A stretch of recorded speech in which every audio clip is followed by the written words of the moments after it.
장동혁 대표가 취임 후 처음으로 계엄에 대해 사과했습니다. 2024년 12월 3일 선포된 비상계엄은 상황에 맞지 않는 잘못된 수단이었습니다. 여당으로서 그 역할을 다하지 못한 책임이 큽니다. 국민 여러분께 깊이 사과드립니다. 과거의 일들은 사법부의 공정한 판단과 역사의 평가에 맡겨놓고 계엄과 탄핵의 강을 건너 미래로 나아가겠습니다. 장 대표로서는 고육지책 끝에 내놓은 쇄신안일 텐데요. 우리 강족들은 이거 어떻게 평가하십니까? 우선 저는 장동혁 대표에 대한 혜택 정책이 좀 필요하다고 생각해요. 그나마도 진일보한 거잖아요. 나름대로 어떤 탄핵과 계엄에 대한 사과를 하고 그 강을 건너겠다라고 한 발 내민 데 대해서 아이고 잘한다 이렇게 이끌어낼 필요는 있을 것 같아요. 근데 이제 물론 1년 지나서 이런 얘기를 할 것은 좀 아쉬운 부분이 있습니다만은 그래도 절연하고자 하는 어른이 의지를 보였다는 것을 꽉 잡아가지고 뒤로 돌아가지 못하게 그런 것을 좀 당에서 할 필요 있다. 나는 그렇게 생각합니다. 장동혁 대표 용 썼다. 저는 그 생각이 들어요. 그러니까 말씀하신 거 좀 비슷한 취지인데 이 장동혁 대표가 12월 3일 비상계엄 때 썼던 거는 의회 폭거에 맞선 계엄이었다 이거였잖아요.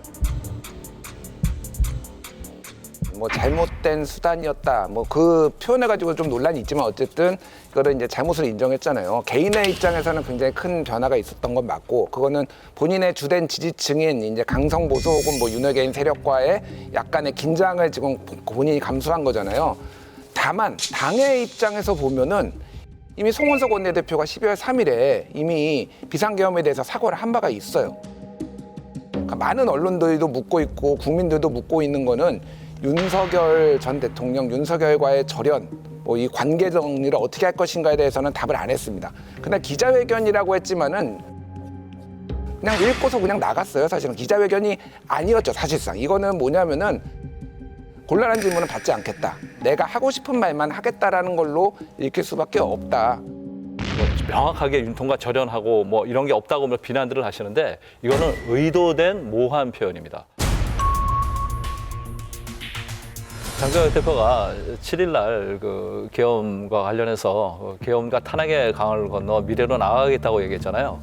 근데 원래 당초 원고에는 과거의 유물로 넘기자라는 표현이 있었어요. 이 부분을 가지고 좀 논란이 있었습니다. 내부에서. 그래가지고 주변에서 모호한 표현이 좋겠다라는 거예요. 그래서 내부에서 충분히 논의가 돼서 의도된 모호한 표현이다. 그 말은 뭐냐면 강성지층은 강성지층 나름대로 또 불만족하는 분은 불만족하는 분대로 나름대로 해석할 여지를 둔 의도된 모호한 표현이었다. 저는 그렇게 알고 있습니다. 계엄을 극복해야지 안 합니까?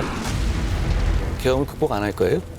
당연한 이야기인데 많이 늦었죠. 그럼에도 불구하고 계엄을 극복한다는 말이라도 나온 것은 저는 당연히 좋은 방향이에요. 그런데 결국은 그 동전의 양면이 윤호개인 절연이거든요. 계엄은 극복하는데 윤호개인은 괜찮다. 이렇게 되면 실제로 계엄이라는 것이 별거 아닌 것이었어라는 식의 오해를 받을 수가 있습니다.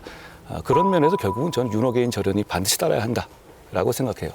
그런데 그 이후에 보인 인사는 오히려 더 윤호개인 쪽에 확 치우치는 이야기들이 이어지는 거예요. 예를 들어서 윤리위원장을 하는데 그 계엄의 핵심이었던 여인원 방첩사하고 직접적으로 관련된 사람,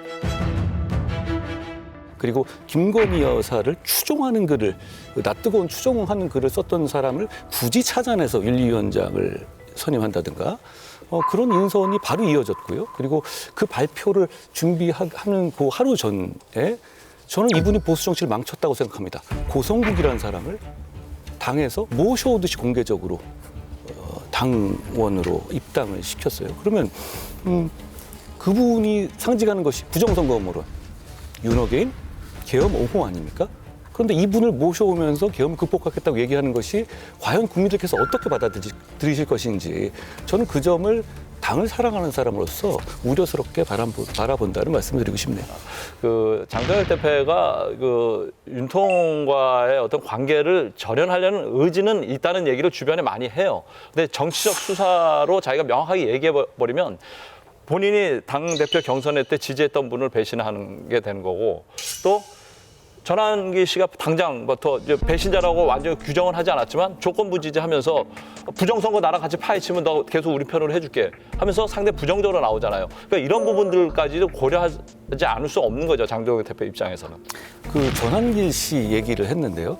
국민의힘 보수 정치가 전환길과 같이 갈 겁니까? 같이 갈 수 없는 것 아닙니까?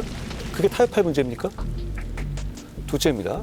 그리고 전환길 씨가 장동혁 대표에게 요구했던 것이 제가 보니까 3가지를 걸어놨더라고요. 첫째가 윤어게인 단절하지 말아라.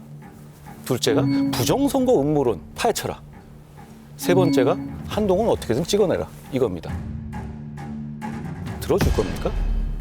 그게 보수 정치가 살아나고 보수 정치가 민주당을 견제할 수 있는 건전한 정치 세력으로 나아가는 길입니까? 아니지 않습니까? 한 가지는 들어줄 것 같아요. 저도 알겠는데요. 문제는 뭘 들어주든 간에 저는 그렇게 생각해요. 뭐 전환길 등 그 사람들의 어떤 입장을 고려한다? 당대표가 됐으면 당을 고려하고 나라를 고려해야지 왜 전환길을 고려합니까? 그 말씀은 잘못된 거라고 생각해요. 왜냐하면 당대표가 되는 과정에서 그러면 부정선거 파헤치기로 약속하고 당대표 된 거예요? 그러면 우리 당이 부정선거 음모론자들의 당으로 계속 가야 되는 겁니까? 그렇지는 않죠. 장동혁 대표가 좋은 당으로 좋은 정치하길 바라요. 그런데 그 길은 좋은 정치의 길이 아니고 당을 죽이는 길입니다. 저는 그러지 말아야 한다고 생각해요.